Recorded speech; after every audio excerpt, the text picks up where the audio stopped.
बिहार सरकार के निर्देश पर 8 बाद गठित प्रखंड विकास क्रियान्वयन समिति यानी 20 सूत्री के सदस्यों की प्रथम बार विशेष बैठक आयोजित की गई। बिहार राज्य के समस्तीपुर जिला अंतर्गत सिंघिया प्रखंड परिसर स्थित पंचायत समिति भवन के सभागार में आयोजित प्रखंड 20 सूत्री के सदस्यों की बैठक संपन्न की गई है।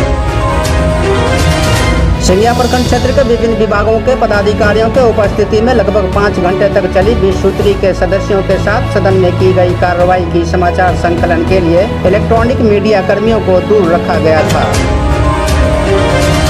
पंचायत समिति भवन सभागार में आयोजित प्रखंड विकास क्रियान्वयन समिति के सदस्यों की विशेष बैठक की समाप्ति के बाद सिंघिया प्रखंड विकास पदाधिकारी विवेक रंजन, प्रखंड प्रमुख बिरजू साहू तथा 20 सूत्री के सदस्य सुमन कुमार द्वारा दी गई संक्षिप्त वक्तव्य प्रस्तुत है। देखिए संवाद। कोई विशेष आपके ध्यान में था ऐसी बुनियादी सुविधाएं जिसकी आवाज उठाई गई आपके माध्यम से? जी, उठाई गई है। इंदिरा आवास में अवैध वसूली किया जाता है। क्या आश्वासन मिला उस संदर्भ में? मिला गया, इसकी जांच होगी और जल्द ही कार्रवाई की जाएगी। जो पंचायत समिति भवन में 20 सूत्री बैठक आयोजित की गई थी, किन सब विषयों पर चर्चा हुई? देखिए, कुल लगभग 10 और 18 पदाधिकारी लोग मौजूद थे, जिसमें 10 पदाधिकारी मौजूद नहीं हुए। 18 विषयों पर चर्चा हुई जिसमें सभी विभाग के लोग थे आए हुए, और उस पर पहले तो परिचय पात्र की दौर चला, जो मतलब सभी लोग अपने अपने परिचय दिए, जो लोग हमारे 20 सूत्री के सदस्य हैं। उसके बाद पदाधिकारी अपना परिचय दिए। उसके बाद बिंदुवार अंचल पदाधिकारी से लेकर और स्वास्थ्य विभाग तक सारे बिंदु पर चर्चाएं की गई। इसमें जानकारी मात्र ली गई जो क्या क्या हो रहा है। वैसा कोई विशेष सभी नहीं, पहली मुलाकात थी इसलिए विशेष कुछ ऐसा नहीं हुआ, लेकिन जो भी हो रहा है उसकी जानकारी दी गई। आज के बैठक में क्या कुछ ऐसा दिखा भी गया है आप लोगों को जो किसी विभाग या अधिकारी के खिलाफ शिकायतें आई हो? हाँ, शिकायत आई है। वैसे पदाधिकारी के खिलाफ कार्रवाई करने की मांग की गई है सदन से, जो सदन की गरिमा को न समझते हुए अनुपस्थित हो जाते हैं। किसी न किसी बहाना से वो बाहर चले जाते हैं और बैठक में उपस्थित नहीं होते। वैसे पदाधिकारी के खिलाफ प्रस्ताव लेकर विभाग की कार्रवाई करने हेतु लिखा जाएगा। किन किन पदाधिकारियों के खिलाफ ऐसे 10 पदाधिकारी हैं, उतने ध्यान नहीं है, लेकिन 10 ऐसे पदाधिकारी चिन्हित हैं जिन पर कार्रवाई होने की बात हुई।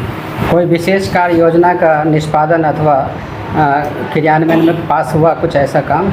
नहीं, पास अभी एक समस्या आया था, जो हमारे एक सदस्य ने आवाज़ उठाया, जो मनरेगा कार्यालय में CCTV लगना चाहिए।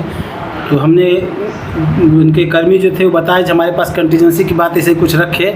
तो हमने कहा सदन अगर बात करती है तो ऐसा होगा तो हम उस पर विचार करके सदन अनुमति दे तो हम अपने कोष से वहाँ कैमरा की CC कैमरा की व्यवस्था करवा देंगे।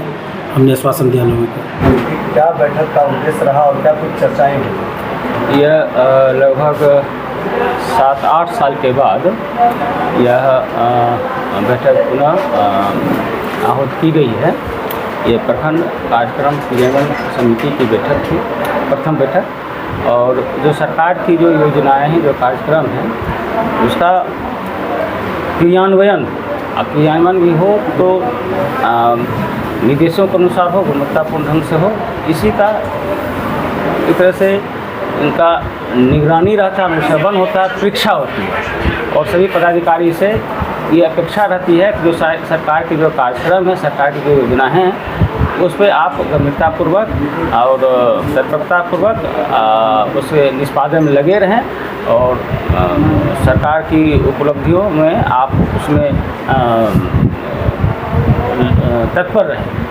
सर, आज की बैठक में क्या कुछ शिकायतें मिली थी? शिकायत विभिन्न विभागों में था, जैसे कुछ शिक्षा है, स्वच्छता है, बैंकिंग से भी था और विद्युत से भी था। इस तरह से कुछ विभागों का शिकायत था। और जैसा कि हम लोग सदस्यगण का प्रश्न देखे तो समाधान योग्य ही शिकायत था। वो थोड़ा समय नहीं दे पा रहे थे, प्रभार में है। लेकिन अब चूँकि ये कार्यक्रम क्रियान्वयन समिति का अब नियमित अंतराल पर बैठक होगा तो सावधान रहेंगे, सब सचेत रहेंगे, काम पर ध्यान देंगे और क्या कुछ निर्देश दिया गया था इसमें? जो शिकायत था उस शिकायत को दूर करना है, जो सरकार का जो काम करना है वो काम करें और समय देकर काम करें, समय दें उसको। काम भी दिखे और वो आदमी भी दिखे, कर्मी भी दिखे, पदाधिकारी भी दिखे, यही निर्देश।